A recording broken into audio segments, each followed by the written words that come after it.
Ave Cristo, pelo Espírito Emmanuel. Psicografia Francisco Cândido Xavier. Primeira parte. Capítulo 5. Segunda parte. Cestos de frutos e cântaros com abundante provisão de suco de uvas foram artisticamente espalhados entre os bancos de mármore. O corpo musical da herdade, constituído por escravos jovens, foi trazido à reunião. Garbosos moços, empunhando liras e alaúdes, tambores e sistros, improvisavam melodias alegres. Dividia-se a fazenda em duas correntes partidárias, a dos servidores cristãos, inflamados de júbilo e esperança, dirigidos pelo otimismo de Pontimiana, e a dos cooperadores, devotos dos deuses olímpicos, capitaneados por Alésio, que não enxergavam o acontecimento com bons olhos. De um lado surgiam preces e sorrisos de fraternidade, mas de outro apareciam impropérios e rostos sombrios. Com a sabedoria do apóstolo e com a ingenuidade da criança, o irmão Corvino penetrou o recinto perfumado, conduzindo 3 dezenas de petizes em singela apresentação. Orientados pelo mentor, chegaram cantando um hino simples que exprimia caricioso voto de paz. Companheiro, companheiro, na senda que te conduz, que o céu te conceda a vida, as bênçãos da eterna luz. Companheiro, companheiro, recebe por saudação nossas flores de alegria no vaso do coração. As vozes humildes assemelhavam-se a um coro de anjos que o bosque recebesse pelas asas do vento. Tassiano acolheu bondoso a colmeia infantil. 2 bailarinos executaram números cômicos enquanto a petizada se ria, feliz. Alguns jogos inocentes foram postos em prática. 6 meninos recitaram poesias de nobre delicadeza através de monólogos e diálogos que encantaram a assembleia, da qual constavam muitas dezenas de escravos em trajes festivos. Em certo momento, Tassiano tomou a palavra, referindo-se aos ideais da pátria e da raça no engrandecimento da humanidade. Logo após, a merenda farta espalhou o contentamento culminante. O prestimoso jardineiro, que se fizera o afortunado credor de tantas atenções, trouxe ao jovem Patrício o menor da turma. Era Silvano, um menino de 5 anos apenas, filho de um legionário que morrera no porto. A desditosa viúva, atacada pela peste, confiara-lhe o garoto semanas antes. Tassiano abraçou-o com sincera ternura, dirigindo-lhe a palavra carinhosamente. O irmão Corvino declarou que lhe cabia providenciar o regresso das crianças e por isso designava Silvano para dizer uma prece pela felicidade do anfitrião. O pequeno submisso, trocando jubiloso olhar com o orientador, procurou o centro da praça. O momento era de extrema expectativa. Todos os circunstantes entreolharam-se, aflitos. O pupilo de Vetúrio acompanhava a cena, sorridente, certo de que seria lembrado numa oração comum às divindades. O pequeno, de cabeça erguida ao céu, como um soldadinho triunfante, começou a falar comovidamente. Jesus, nosso divino mestre, ajuda-nos. Nesse instante, porém, súbita palidez cobriu a face do moço Patrício. A fisionomia, dantes calma e educada, tornou-se-lhe irreconhecível. Feroz expressão eclipsou-lhe a alegria. Repentinamente convertido numa fera humana, rugindo cólera, clamou terrível. Abaixo os nazarenos, abaixo os nazarenos, maldito Corvino, maldito Corvino, que desgraça! Quem se atreveu a introduzir cristãos em minha casa? Farei justiça, justiça, acabarei com esta praga. Penosa surpresa dominou o recinto. O paternal benfeitor aproximou-se dele e implorou: piedade, piedade. Tassiano, contudo, não viu as lágrimas que fulguravam nos olhos dele. Recuando, desesperado, respondeu em voz seca: piedade? Reparem o velho refrão dos imundos galileus. E agitando um bastão de ponta metálica, rugia estentórico: fora daqui, para fora daqui, gênios infernais, víboras do monturo, filhos das trevas, para fora daqui. O jovem parecia possesso de demônios do crime, tal a máscara de indignação e perversidade que lhe surgira no rosto. Os pequerruchos tremiam imóveis. Entre eles e o filho encolerizado, o coração de Varro não sabia o que fazer. Muitos servidores do grupo de Alésio passaram a gargalhar ruidosamente. Tassiano relanceou os olhos na assembleia e bradou para o capataz, que conhecia como sendo o mais ferrenho inimigo dos cristãos: Epípodo, traze o cão selvagem, expulsemos a canalha, aniquilemos os embusteiros. O escravo não hesitou. Atendeu, presto, e em poucos instantes aproximava-se um cão enorme, a ladrar e a rosnar com fúria. Os meninos debandaram aos gritos, dilacerando-se muitos deles na ramaria espinhosa das roseiras em flor. O irmão Corvino, atônito, procurava acalmar os ânimos. Entretanto, a fera alcançou o caçula, abocanhando-lhe o corpo terno. Aos gemidos de Silvano, a esposa de Alésio avançou corajosa e arrebatou a criança, contendo energicamente os movimentos do furioso mastim, que obedeceu em granidos estridentes. Apressou-se Varro a recolher o pequeno ferido, que chorava a esvair sem sangue. Aflito, tentava aliviá-lo, enquanto Tassiano, desvairado, se dirigia ao interior doméstico, repetindo: todos pagarão, todos pagarão. Rufo, velho escravo da quinta, abeirou-se do presbítero, oferecendo-lhe os préstimos. O religioso aceitou-lhe a cooperação, rogando-lhe reconduzisse os meninos ao lar, de modo a ocupar-se de Silvano, como se fazia mister. Dispôs-se ao regresso, aconchegando a inocente vítima de encontro ao peito. Caminhava lentamente no trecho isolado que ligava a residência de Vetúrio à cidade, absorto em escuros pressentimentos.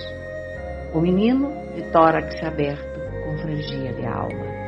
Em dado momento parou de gritar, embora a hemorragia prosseguisse, abundante.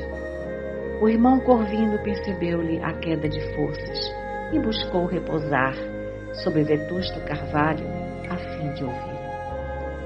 O pequerrucho fitou nele os olhos embaciados pela agonia. Varro, em pranto, inclinou-se paternalmente e perguntou com carinho: estás recordando Jesus, meu filho?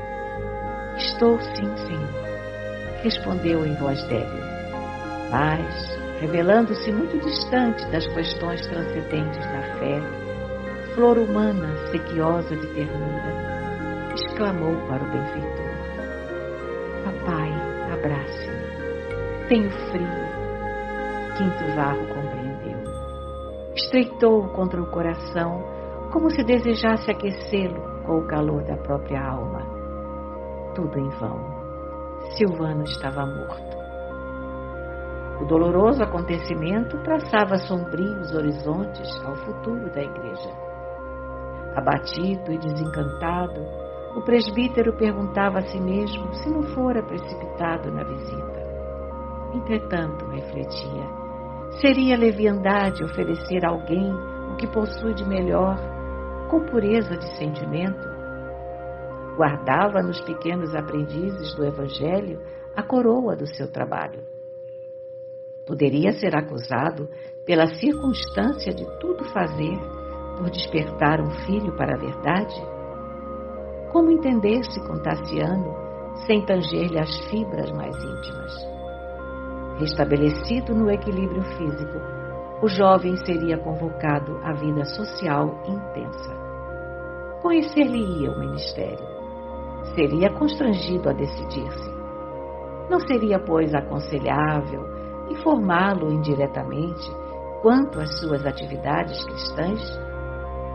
E que melhor maneira de fazê-lo, além daquela de apresentar-lhes os seus princípios numa demonstração prática de trabalho?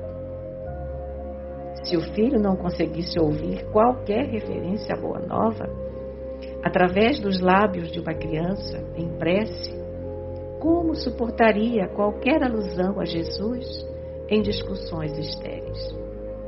Não podia ele, Varro, hesitar entre qualquer sentimento pessoal e o Evangelho. Seus deveres para com a humanidade superavam-lhe as ligações consanguíneas. Embora reconhecesse semelhante verdade, entendia lícito operar de algum modo em favor do filho querido. Tassiano, porém, mostrara-se impermeável e rígido. Parecia muito distante de qualquer acesso à própria justiça. Petrificara-se-lhe a mente no orgulho racial e na falsa cultura.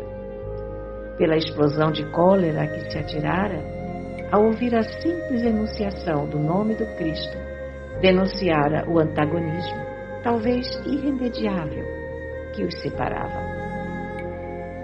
Profundamente consternado, entregou-se ao refúgio da oração.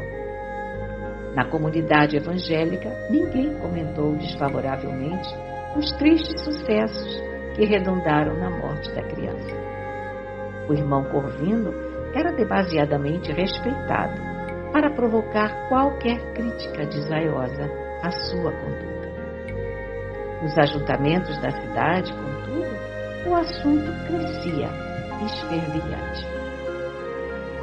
As correntes de opinião nascidas em casa de Vetúrio distendiam-se agora por todos os lugares. Para a maioria dos espectadores, Tassiano era apresentado na condição de um herói, empunhando o gládio vingador das divindades olímpicas, mas, para o grupo simpatizante do cristianismo, surgia como símbolo terrível de novas perseguições.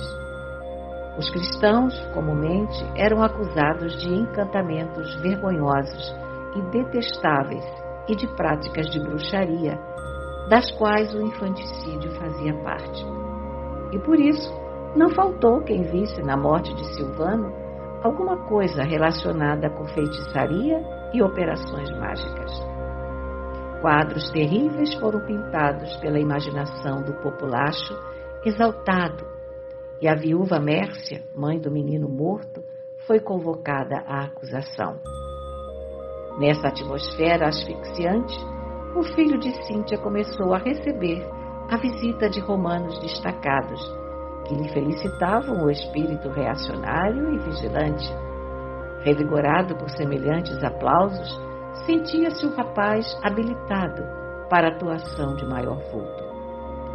O próprio questor Quirino Eustácio, velho patrício aposentado das lides políticas, mas influente junto à propetura da Gália Lugdunidense, veio ter com ele para saudações em estilo pomposo. Dentre os assuntos tratados, não podia faltar o tema preferido. Acredito que a mocidade romana não poderia enviar-nos à província mais digno embaixador. Encareceu o cortesão com o calculado timbre de voz das pessoas entregues à bajulice. A deplorável doutrina dos judeus proscritos insinua-se assustadoramente, ameaçando-nos as tradições.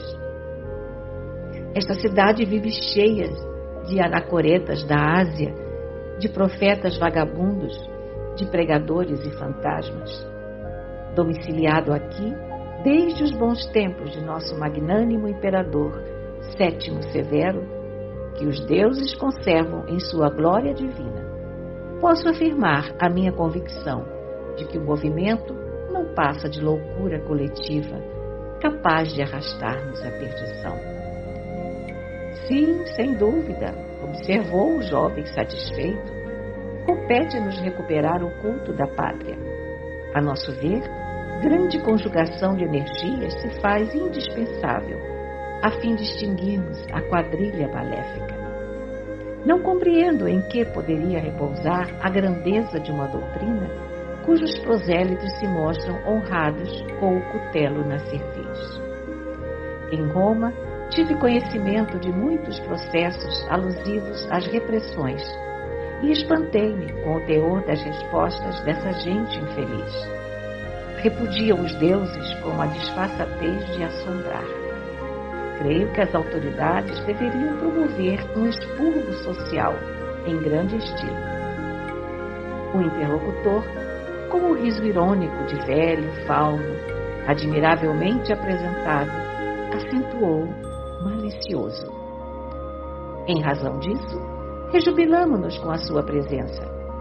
Se a juventude patrícia não formular uma reação à altura de nossas necessidades, rumaremos para a decadência. A sua coragem na expulsão desse renitente Corvino é um desafogo para nós. Recebi a notícia como justo regalo. Estou convencido de que a nossa fé se sente agora menos ofendida. Não vemos com bons olhos esse homem estranho, cuja procedência é ignorada de todos. Para mim, não passa de um aventureiro ou de um louco a perturbar-nos o caminho. O enteado de Vetúrio, mordiscando-se de curiosidade, indagou com interesse. Não se sabe assim quem é ele? Por que mistérios guarda consigo tamanha cultura a estagnar-se em serviços de jardinagem? O interlocutor piscou os olhos astutos e acrescentou. Quem sabe, insinuou-se no espírito popular com incrível desenvoltura. Há quem o tome por santo. Contudo, inclino-me a crer que não passe de algum feiticeiro cercado de seres infernais. Trazia a aparência de um vagabundo quando surgiu aqui. Pouco a pouco, adquiriu a fama de curar pelas preces nazarenas com imposição das mãos, e a primeira casa importante que lhe caiu nas garras foi a de Artêmio Símbolo, cuja filhinha, ao que dizem, sofria grandes perturbações mentais. Experimentado o tratamento de Corvino, parece que a menina se impressionou favoravelmente, recuperando-se então, qual se fora um milagre.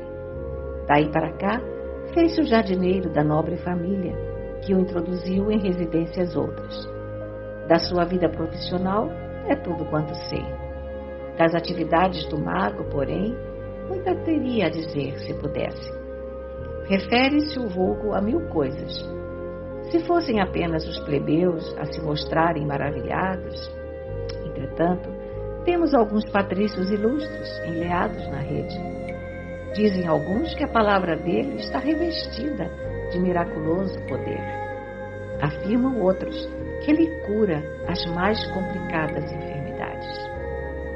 É estranho ver uma cidade como esta a desvairar-se por este modo, comentou Tassiano com interesse.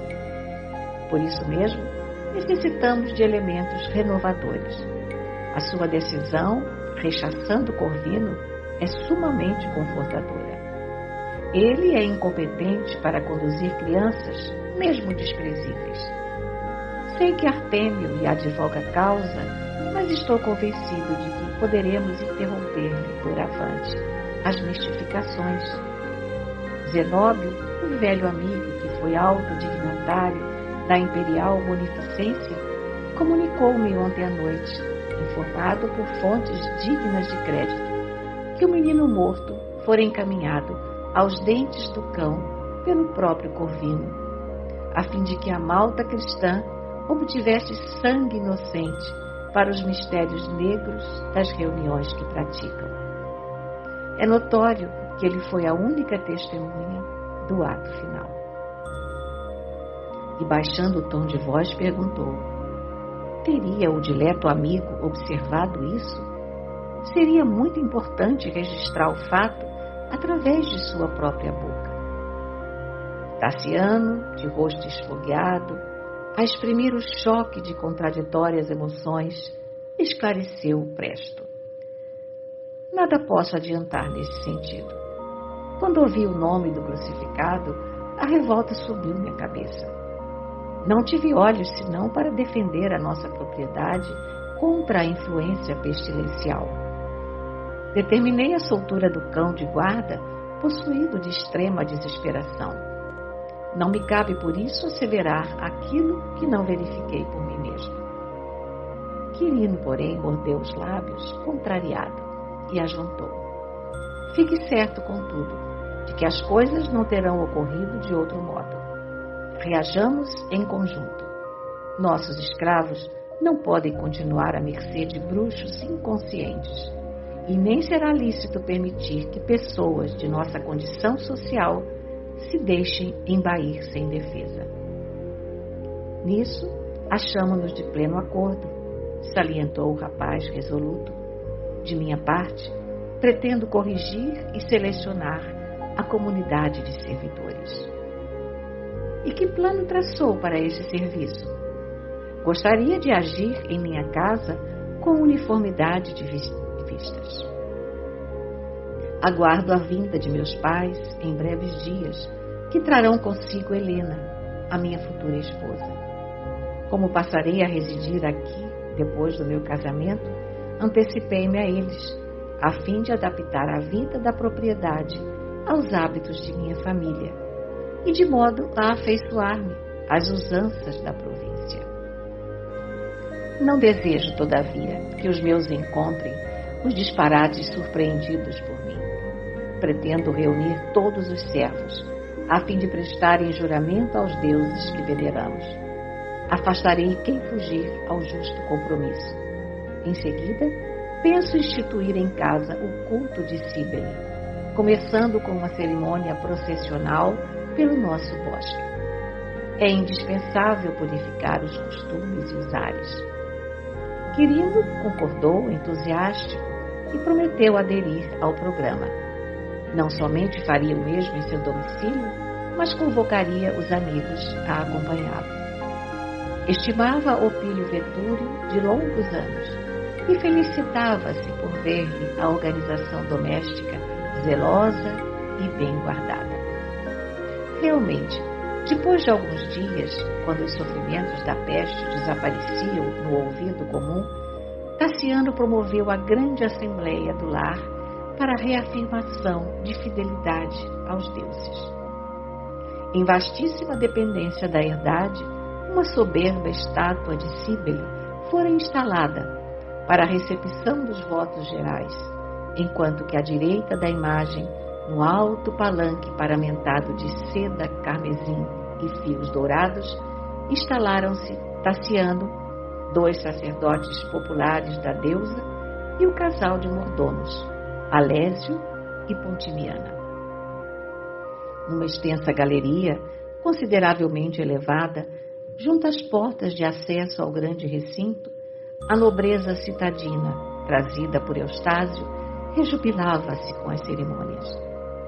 Embaixo, acotovelavam-se todos os servidores da família, dentre os quais alguns artistas que repetiam cânticos consagrados à divindade. Num pequeno altar, graciosamente florido, a imagem que Vetúrio importara de Pessinunte figurava-se uma testemunha impassível. Cíbele, ladeada por 2 leões, esculpida em mármore imaculado, representava realmente o símbolo de uma civilização bruxuleante, à frente do olhar indagador e triste de dezenas de escravos, sob a orgulhosa exibição dos senhores. O primeiro a aproximar-se, criando naturalmente um padrão para ser imitado, foi Tassiano, que, reverente diante do ídolo, declarou em voz alta: sob a invocação da divina Cíbele, mãe dos deuses e mãe nossa, juro irrestrita fidelidade às crenças e tradições dos nossos antepassados e perfeita obediência aos nossos eternos imperadores. Frenéticos aplausos coroaram-lhe as palavras. Um hino sacro, acompanhado por flautas frígias, fez-se ouvir cadenciado e melodioso. Em seguida, Alésio desceu do trono improvisado e, dando a ideia de que a cena havia sido previamente estudada, pronunciou respeitosamente os mesmos votos. Logo após, veio Pontimiana. A nobre senhora parecia doente e fatigada. Adivinhava-se-lhe a luta íntima. Palidíssima, enviou ao marido suplicante olhar, mas pela expressão rude com que Alésio a fitou, era possível imaginar os duros conflitos em que se haviam empenhado antes da cerimônia.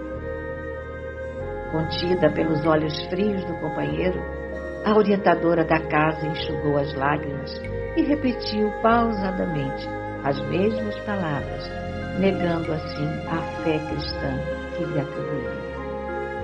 Triunfante sorriso pairou na máscara fisionômica de Alésio, enquanto se alastrava, cochichado sussurro, em enorme agrupamento de servidores. Notas de amargurado assombro surgiram em vários rostos. Todos os escravos, um a um, alguns enfáticos e outros humilhados, reafirmaram as frases pronunciadas inicialmente pelo Senhor. O último foi Rufo. Epípodo, o capataz, conhecia-lhe a firmeza de opinião e por isso deixaram para o fim, temendo qualquer irregularidade tendente a estabelecer a indisciplina. De semblante austero, evidenciando aceitar plenamente as responsabilidades daquela hora, ergueu o bronzeado perfil, como se procurasse o céu e não a estátua impassível, exclamando em voz cristalina e dominadora: juro respeitar os imperadores que nos governam, mas sou cristão e renego os deuses de pedra, incapazes de corrigir a crueldade e o orgulho que nos oprimem no mundo. Um burburinho percorreu a assembleia. Tassiano dirigiu-se em voz baixa ao sacerdote mais idoso, e esse, assumindo a função de juiz, clamou para o servo em tom autoritário: Rufo, não te esqueças de tua condição. Sim, concordou o interpelado, valoroso, sou escravo e sempre servi aos meus senhores com lealdade, mas o espírito é livre. Somente a Jesus Cristo reconheço por verdadeiro Senhor. Exijo que te retrates perante Cíbele, a sublime mãe dos deuses. Nada fiz que não esteja aprovado pela retidão de minha consciência. Abjura e serás perdoado. Não posso. Sabes quais são as consequências de tua irreflexão? Creio falar com perfeito conhecimento de minha responsabilidade. Entretanto, quaisquer que sejam os resultados de meu gesto, não devo recuar perante a minha fé. Rufo relanceou o olhar pelos circunstantes e notou que dezenas de companheiros concitavam na resistência. Pontimiana, algo desafogada, enviava-lhe em silêncio muda mensagem de bom ânimo. Abjura, abjura, trovejava a voz do padre com aspereza. Não posso, repetiu Rufo imperturbável. Depois de ligeira confabulação com o jovem patrício, o improvisado julgador convocou Epípodo ao chicote. Rufo, por ordem do algoz, despiu a túnica de gala que envergara para a festa e ajoelhou-se de mãos para trás.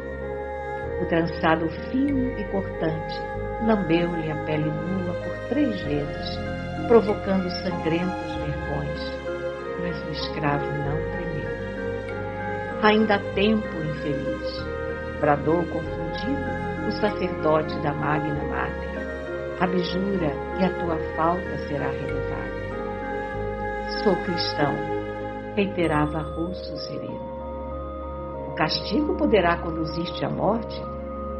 O sofrimento não me intimida. Suspirou a vítima com humildade. Jesus conheceu o martírio na cruz para salvar-nos. Morrer por fidelidade a Ele é uma honra a que devo aspirar. O látego visitou-lhe o dorso com violência, abrindo-lhe feridas sangrentas. Mas, percebendo o mal-estar que a cena de selvageria impunha ao recinto, Tassiano recomendou fosse o escravo recolhido ao cárcere, até resolver quanto à definitiva punição. Terminado o serviço, começou a solenidade processional. O filho de Cíntia desejava uma purificação completa da propriedade. Considerável multidão apinhava-se nos pátios da casa, aguardando o cortejo. A estátua de Cíbele foi colocada sobre riquíssimo andor de prata ornamentado de lírios. Jovens pares, rigorosamente vestidos de branco, simbolizando a castidade e a beleza, abriam alas à frente, dançando em ritmos graciosos, ao toque de flautas e pandeiretas do culto. Em seguida, todas as senhoras presentes, conduzindo palmas aromáticas, anunciavam o ídolo que, suportado pelos ombros de Tassiano e de outros rapazes consagrados à deusa, se fazia seguir pelos sacerdotes em orações do rito frígio e pelos incensadores. Depois dele, uma jovem de rara beleza carregava o cutelo sagrado. Acompanhando-a, vinha o conjunto de musicistas, usando trompas, flautas, símbalos, tímpanos e castanholas, nos cânticos votivos, cujos trechos harmoniosos se perdiam no matagal. Os dignatários e os principais vinham em fila, silenciosos e reverentes, e ao fim do préstito congregava-se a massa de escravos, mudos e tristes. Os hinos de louvor à Mãe dos Deuses embalsamavam o bosque de doce melodia, interrompendo o chilrear dos pássaros assustados.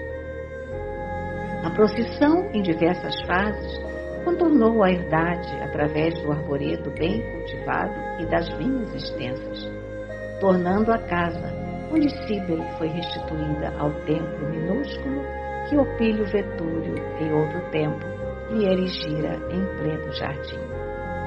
Tassiano, tomando a palavra depois das preces dos sacerdotes, agradeceu a presença dos religiosos, das autoridades e do povo, enaltecendo a sua confiança na proteção das divindades olímpicas. Dispersou-se a colorida assembleia, entardecida. Sozinho agora no amplo terraço, de onde podia descortinar o horizonte lavado e límpido, o jovem, instintivamente, recordou o irmão Corvino, a morte de Silvano e a reação de Rufo, e sem perceber, começou a lutar com a influência do Cristo, não mais em derredor das próprias ideias, mas dentro mesmo do coração.